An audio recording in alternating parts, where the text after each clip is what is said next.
Hello dear students, I am your bio teacher Roshan sir. Dear students, as you know very well, nowadays we are discussing about modes of reproduction. Okay, so we have discussed about all modes of asexual reproduction. Means asexual reproduction के जितने भी modes थे हम बारी बारी सबके बारे में डिस्कस कर चुके हैं. So today we will discuss about sexual reproduction. Okay, आज हम किसके बारे में डिस्कस करेंगे?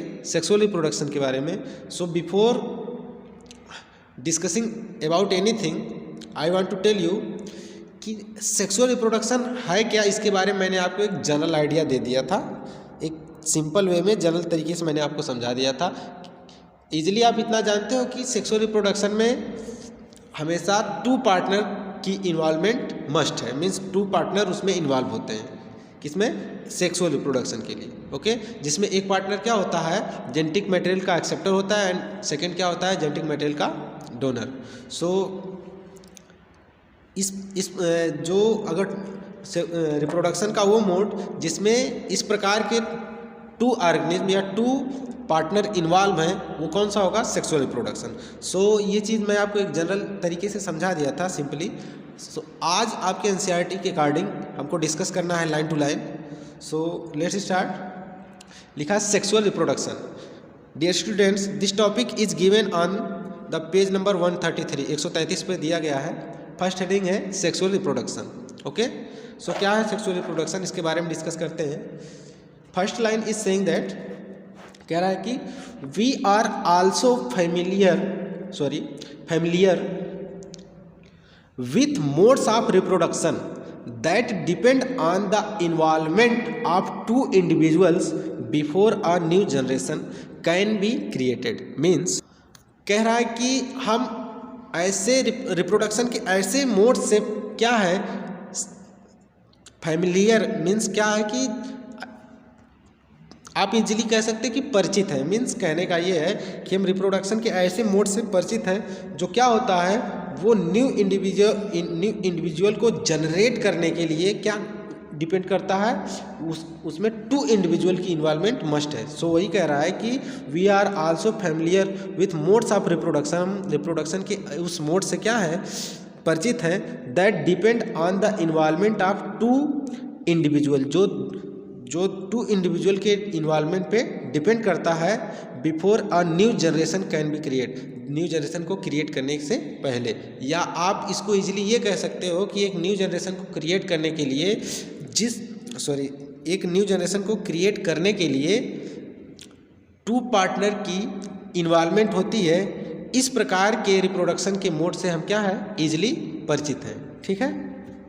नेक्स्ट कह रहा है कि अब देखिए एग्जाम्पल भी आपके सामने दिया. कह रहा है bull alone can not produce new calves. Means एक एलॉन मीन्स एक अकेला बैल. मीन्स एक बुल मीन्स क्या, बैल या सांड आप कह सकते हो कि एक अकेला बुल क्या एक जो है कि न्यू काल्व को जनरेट नहीं कर सकता. मीन्स अकेला बुल बछड़े पैदा नहीं कर सकता. समझ रहे हैं. एंड कह रहा है nor can hens alone produce new chicks. Means जो मुर्गियां हैं वो भी क्या अकेले न्यू चिक्स का जनरेशन नहीं कर सकती हैं. ठीक है, न्यू चिक्स जनरेट नहीं कर सकती. मीन्स उनके रिप्रोडक्शन के लिए टू पार्टनर की इन्वॉल्वमेंट मस्ट है. समझ रहे हैं. कह रहा इन सच केसेस, ऐसे केसेस में both sexes male and female are needed. ऐसे केसेस में दोनों सेक्सेस क्या होते हैं, आवश्यक होते हैं, male and female both. Okay, कह रहा क्या करने के लिए, प्रोड्यूस न्यू जनरेशन के प्रोडक्शन के लिए. एंड कह रहा व्हाट इज द सिग्निफिकेंस. अब देखिए कुछ क्वेश्चन भी आपसे पूछ रहा है. कह रहा what is the significance of this sexual modes of reproduction. ये सेक्सुअल रिप्रोडक्शन की जो मेन सिग्निफिकेंस है वो क्या है. एंड कह रहा है are there any limitation of sexual reproduction modes. Means जो सेक्सुअल रिप्रोडक्शन के मोड्स हैं इसमें क्या कोई लिमिटेशन है, कोई लिमिट है, बाउंडेशन है. ठीक है. कह रहा which have been discussing above. जो रिप्रोडक्शन के मोड के बारे में हमने अभी ऊपर डिस्कस किया है, मीन्स सेक्सुअल रिप्रोडक्शन की ही बात कर रहा है जिसमें टू पार्टनर की इन्वॉल्वमेंट हो रही है. सो कह रहा है कि इसका जो मेन सिग्निफिकेंस है वो क्या है एंड क्या इसमें कोई लिमिट है. ठीक है. सो आगे चीज़ें हम डिस्कस करेंगे तो सब कुछ क्लियर हो जाएगा हमारा. ठीक है. So dear student, first heading is why the sexual modes of reproduction. Sexual reproduction के अंतर्गत पहली हेडिंग क्या है आपका, why the sexual modes of reproduction. Means कहने का ये कि जो सेक्सुअल रिप्रोडक्शन का मोड्स है ना वो क्यों है, मीन्स सेक्सुअल रिप्रोडक्शन का मोड्स क्या क्यों जरूरी है ना, ये चीज़ है। सो वही कह रहा है why the sexual modes of reproduction. Sexual means reproduction करने के लिए जब एक बार एक ही पार्टनर से हो जा रहा था न्यू जनरेशन का फॉर्मेशन, सो यहाँ पे टू पार्टनर की इन्वॉल्वमेंट मीन्स सेक्सुअल रिप्रोडक्शन की मोड की का जो आवश्यकता है वो क्यों है। सो वही कह रहा है why the sexual modes of reproduction. Okay,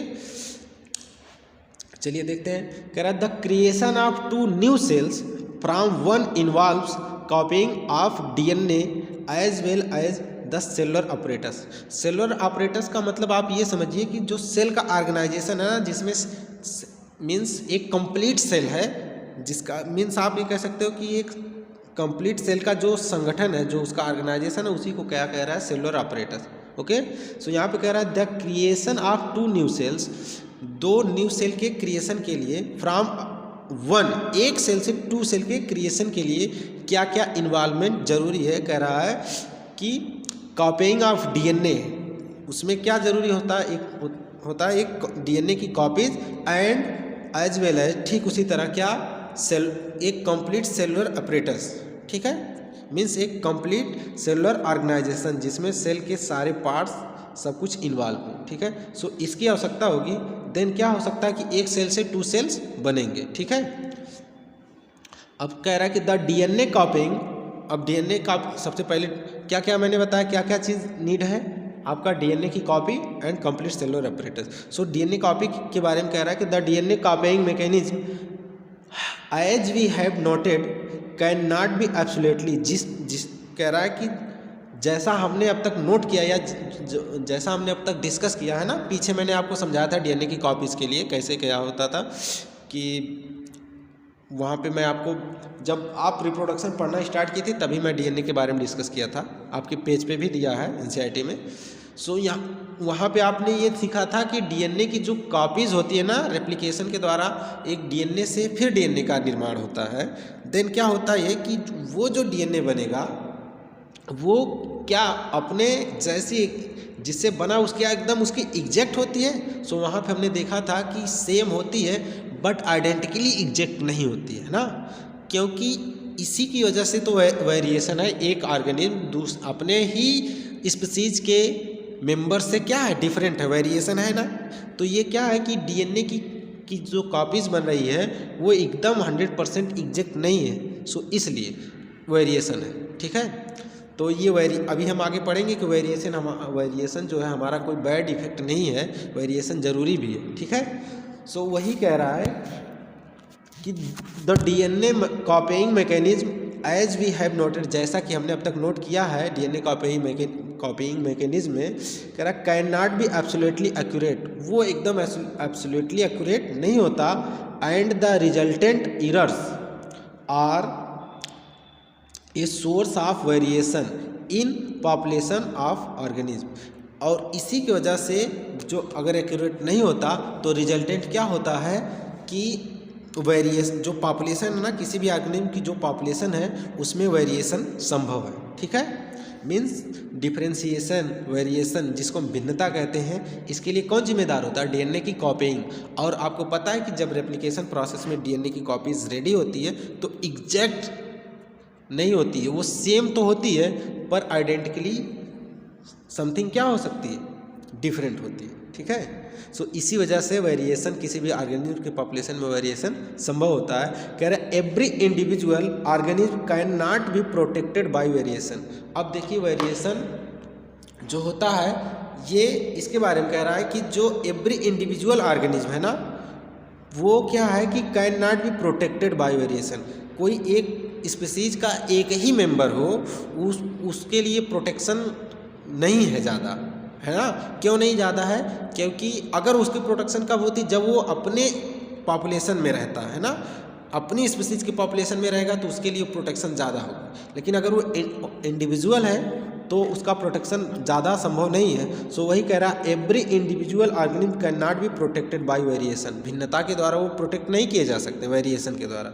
but in a population, एक पॉपुलेशन में क्या हो सकता है, अगर वो अपने पॉपुलेशन में है तो उसका प्रोटेक्शन मस्ट है, ठीक है। कह रहा variation are useful for ensuring the survival of the species, and कह रहा है कि स्पीसीज के सर्वाइव करने के लिए वेरिएशन क्या है, इंश्योरिंग यूजफुल भी है, ओके।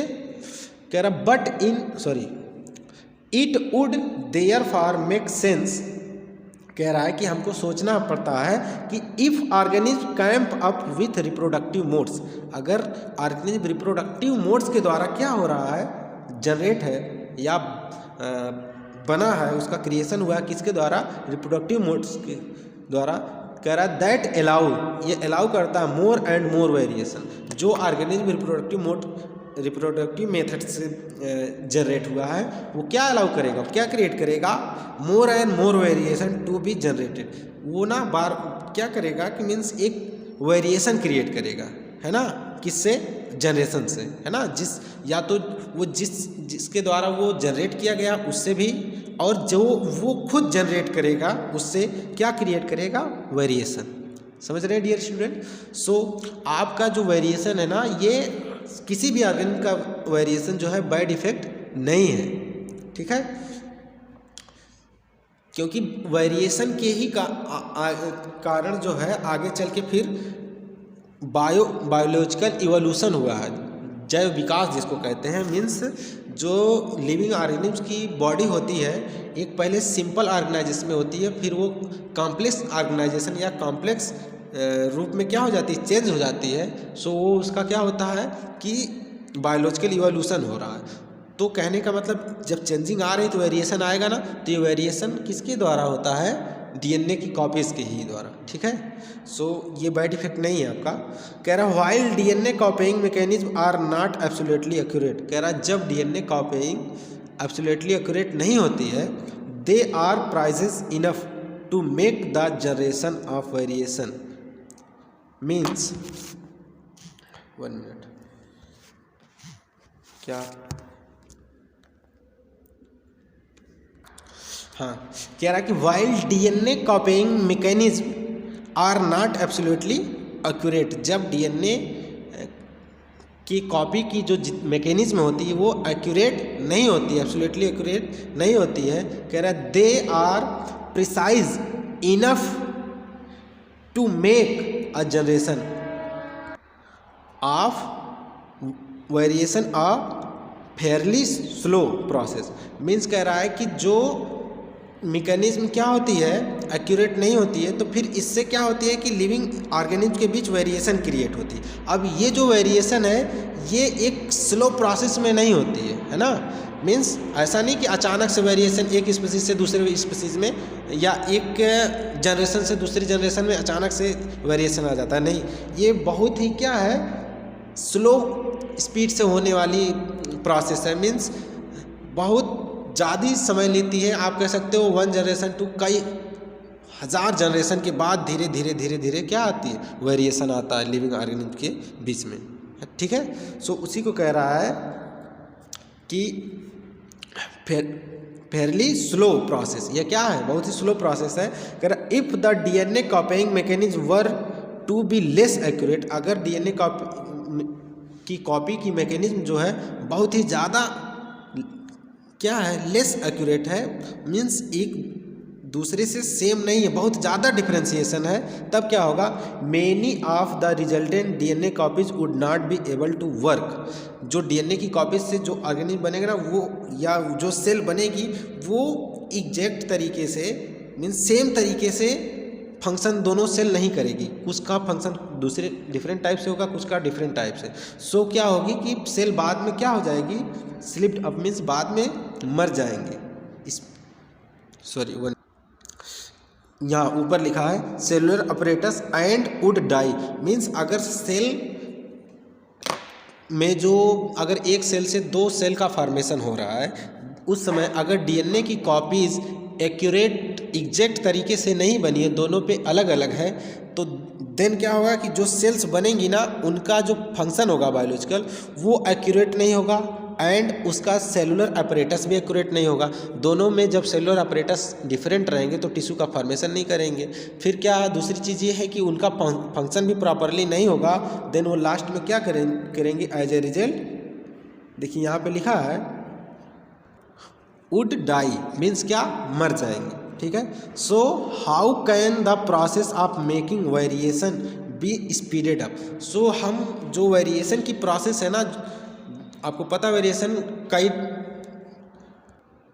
स्टेप्स के बाद या कई जनरेशन के बाद हो रहा है, और दूसरी चीज़ ये है कि बहुत ज़्यादा लॉन्ग टाइम वाली प्रोसेस है।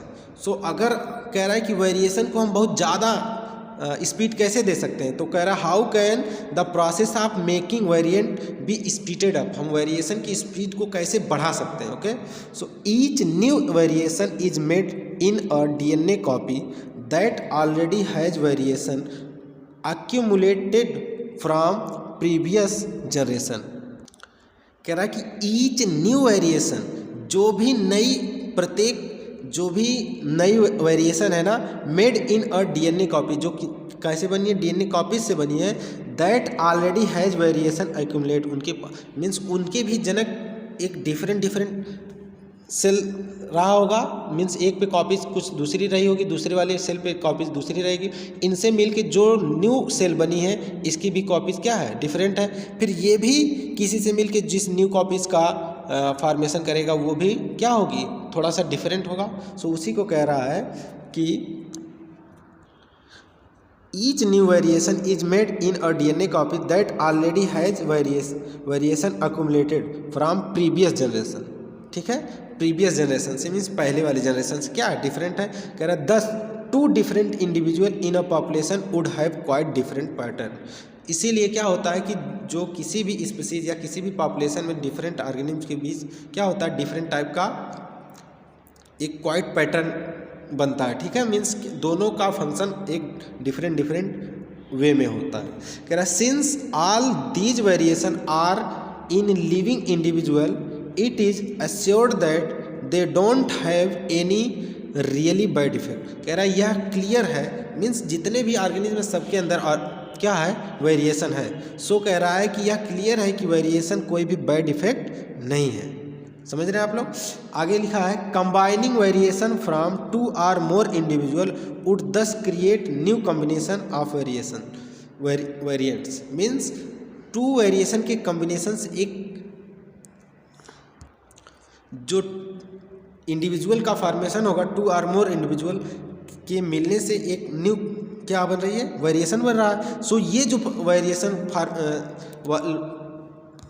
मीन्स इस वेरिएशन के साथ जो इंडिविजुअल क्रिएट होगा उसके अंदर एक न्यू, मतलब कि 2 अलग अलग प्रकार के आप ये कह सकते हो कि जेनेटिक कैरेक्टर हैं, 2 अलग अलग प्रकार के वेरिएशन हैं। ठीक है, अब ये जो क्रिएट हुआ है यह भी किसी के साथ कंबाइन होकर एक नई वेरिएशन बनाएगा ना। सो इसी को टोटली कह रहा है एक लाइन में कि combining variation from 2 or more individual would thus create new combination of variant. Okay, each combination would be novel, जितनी भी कॉम्बिनेशन क्रिएट होगी सबकी सब क्या होंगी, नोवेल होंगी। मीन्स आप ये कह सकते हो वंडरफुल, मीन्स आश्चर्यजनक, मतलब जितने भी वेरिएशन होगी सब एक दूसरे से, कोई एक से समान नहीं होगा, सब एक दूसरे से क्या होंगी, डिफरेंट वे में होगी, एक कह सकते हैं रोचक जनक। ठीक है, since it would involve 2 different individual, क्योंकि ये किन से बना है, 2 डिफरेंट प्रकार के इंडिविजुअल के द्वारा ही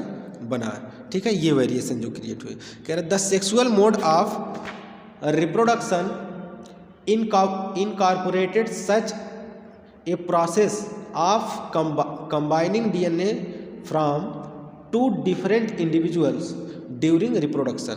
मीन्स जो सेक्सुअल रिप्रोडक्शन का मोड्स है ना वो क्या क्रिएट करेगा कि वो ऐसे प्रोसेस को क्रिएट करेगा जिसमें मीन्स 2 डिफरेंट टाइप के सेल से डीएनए की क्या हो रही है, न्यू कॉपीज का फॉर्मेशन हो रहा है। ठीक है, सो वही कह रहा है कि the sexual modes of reproduction incorporated incorporates such a process of combining DNA from two different individual during reproduction। मतलब रिप्रोडक्शन के दौरान क्या हो रहा है कि टू डिफरेंट टाइप के इंडिविजुअल हैं, उनका डीएनए आपस में कंबाइन हो रहा है। इस प्रकार के मोड्स को क्रिएट करता है कौन? Sexual reproduction. ओके, सो इसकी अभी कई पैराग्राफ में आगे की चीज़ें डिस्कस किया है। सो आगे की चीज़ें हम नेक्स्ट डे डिस्कस करेंगे। ओके, सो आज के लिए बस इतना है।